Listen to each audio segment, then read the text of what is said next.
وَلَقَدْ يَسَّرْنَا الْقُرْآنَ لِلذِّكْرِ فَهَلْ مِن مُدَّكِرٍ۔ سورہ فاتحہ کی آخری آیہ مبارکہ جس کا کچھ حصہ آج بیان کیا جائے گا، اللہ سے توفیق ہے اللہ ہمیں صحیح معنوں میں قرآن کریم کو پڑھنے، سمجھنے اور عمل کرنے کی توفیق عطا فرمائے۔ صراط الذین انعمت علیہم غیر المغضوب علیہم ولا الضالین، یہاں پہ 3 گروہ بیان ہوئے ہیں، اور آج ہمارا جو موضوع ہے وہ ہوگا صراط الذین انعمت علیہم۔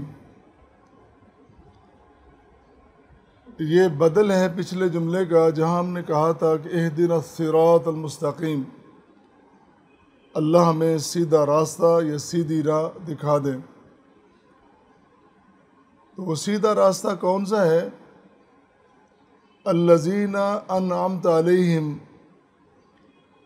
جن پر تو نے انعام کیا۔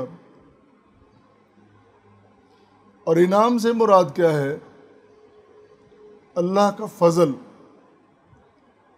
اور فضل کی بھی 2 قسمیں ہیں، ایک دنیاوی فضل ہے اور ایک جو اللہ کا خاص کرم ہدایت کا نصیب ہو جانا، وہ بھی اس سے مراد ہے۔ دنیا کے فضل سے صرف مسلمان مومن ہی نہیں بلکہ انسانیت کا ہر طبقہ مستفید ہوتا ہے، جس میں فرما بردار، جس میں منکرین، کافرین، مشرکین، ملحدین، مستشرکین، حتیٰ کہ وہ لوگ جو بدعات و خرافات میں کھو چکے ہیں، جنہوں نے دین میں ہوتے ہوئے بھی دین کا حلیہ بگاڑ دیا ہے، وہ بھی اس میں شامل ہیں۔ لیکن ایک نمازی اللہ کا بندہ جو اللہ سے طلب کر رہا ہے وہ یہ کہ صراط الذین انعمت علیہم،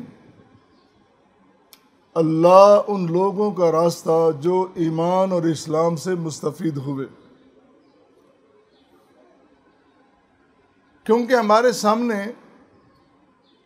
موجودہ اقوام ہی نہیں، موجودہ گروہ ہی نہیں، سابقہ اقوام و ملل بھی ایسی ہیں کہ جن پر اللہ نے بڑے بڑے انعامات کیے، ان کو اپنے بڑے خاص فضل سے نوازا، لیکن انہوں نے نافرمانی کی، بغاوت کی، سرکشی کی، تاخیر کر دی، آخری درجے تک پہنچے۔ ایک بہت بڑی مثال ان کی بنی اسرائیل کی ہے۔ پچھلی قوموں میں سے بنی اسرائیل ایسی قوم ہے کہ جس پر سب سے زیادہ انعامات کیے گئے، اللہ کا فضل ہوا۔ قرآن کریم میں جیسے بیان ہوا ہے سورہ نساء میں، یا بنی اسرائیل اذکروا نعمتی التی انعمت علیکم وَأَوْفُوا بِعَہْدِی أُوفِ بِعَہْدِکُمْ وَإِیَّایَ فَارْہَبُونِ۔ اے بنی اسرائیل، یاد کرو میری نعمت کو جو میں نے تمہیں عطا کی، جو میں نے انعام کی، اور یاد کرو اور پورا کرو میرے وعدے کو، میرے عہد کو۔ اوف بعہدکم، میں اپنا وعدہ پورا کروں گا۔ اس آیت کریمہ سے صاف پتہ چل رہا ہے کہ بنی اسرائیل پہ اللہ نے انعام کیے، اور پھر اللہ انہیں یاد دلا رہا ہے کہ تم میرے انعام کو، میرے فضل کو یاد کیوں نہیں کرتے، اور میرا وعدہ پورا کیوں نہیں کرتے۔ اور سورہ بقرہ میں بڑی تفصیل کے ساتھ یہ انشاءاللہ غیر المغضوب، وہ جو ہے نا کہ غیر المغضوب علیہم ولا الضالین، اس موضوع کے تحت انشاءاللہ یہ جزیات تھوڑی سی بیان ہوں گی۔ آج صرف اتنا ہی عرض کرنا ہے، ڈھیروں انعامات اللہ کے، ڈھیروں فضل اللہ کا، لیکن ان کی مسلسل سرکشی اور بغاوت، اور پھر وہ مغضوب، وہ لوگ جن پہ اللہ تعالیٰ غصہ کرتے ہیں اور غضب کا اظہار کرتے ہیں، ان لوگوں میں شمار ہوتے ہیں،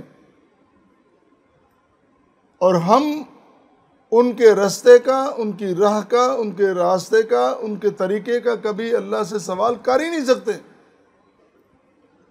اور دوسری بات یہاں پہ یہ ہے، جب یہ کہا کہ انعمت علیہم، اس سے مراد یہ بھی ہے اللہ ان لوگوں کا راستہ جن پر تو انعام کرتا تھا، وہ تیرا شکر ادا کرتے تھے۔ انعام کے ساتھ شکر لازم ہے، اگر شکر نہیں کیا تو پھر سارا سلسلہ ہی الٹ ہو جاتا ہے اور ساری محنتیں برباد ہو جاتی ہیں۔ اس کا طریقہ ہے، اس کی سنت ہے اللہ تعالیٰ کی، ان شکرتم لازیدنکم وَلَئِن کَفَرْتُمْ إِنَّ عَذَابِي لَشَدِيدٌ۔ میری عطاؤں کے بدلے میں جب تم شکر ادا کرتے ہو تو میں اور زیادہ دیتا ہوں، میں اپنی مہربانیوں کی، میں اپنے لطائف کی بارش کر دیتا ہوں۔ لیکن ان کفرتم، اگر تم انکار کرو گے، کفر کرو گے، دوسرا راستہ اختیار کرو گے، پھر یاد رکھنا میرا عذاب بھی بڑا سخت ہے۔ اور یقیناً جن قوموں نے، جن افراد نے اللہ کا شکر ادا نہیں کیا، کفر کیا،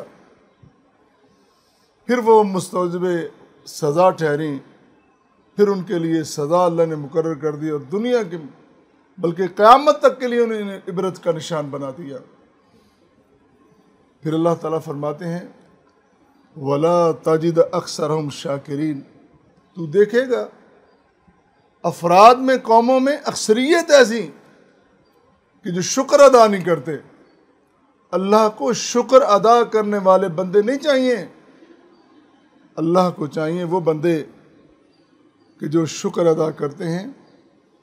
اور پھر یہ بھی اللہ نے فرمایا وَقَلِيلٌ مِّنْ عِبَادِيَ الشَّكُورُ، میرے بندوں سے کم افراد ایسے ہیں، کم بندے ہیں جو شکر ادا کرتے ہیں۔ پیدا میں نے کیا، زندگی میں نے بخشی، آسائشیں میں نے دی، زندگی کے تمام سہولتیں میں نے عطا کر دیں، پھر کیا وجہ ہے کہ بندہ میرا شکر ادا نہیں کرتا؟ پھر کون سی قوت اور طاقت ہے جس کے ساتھ وہ اپنا تعلق قائم رکھنا چاہتا ہے مجھے چھوڑ کر؟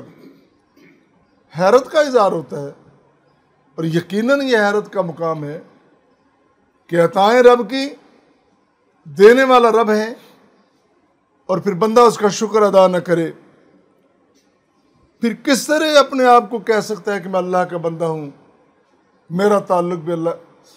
بنیادی طور پر جو اسرائیل ہے نا، اسرائیل کا معنی اللہ کا بندہ ہے، لیکن وہ اللہ کا بندہ، اس کی تمام تر قوم، تمام تر اس کے ماننے چاہنے والے اپنی ان حرکتوں کی وجہ سے برباد ہو گئے اور تباہ ہو گئے، جن کا اظہار، جن کا ذکر قرآن کریم میں ہو رہا ہے۔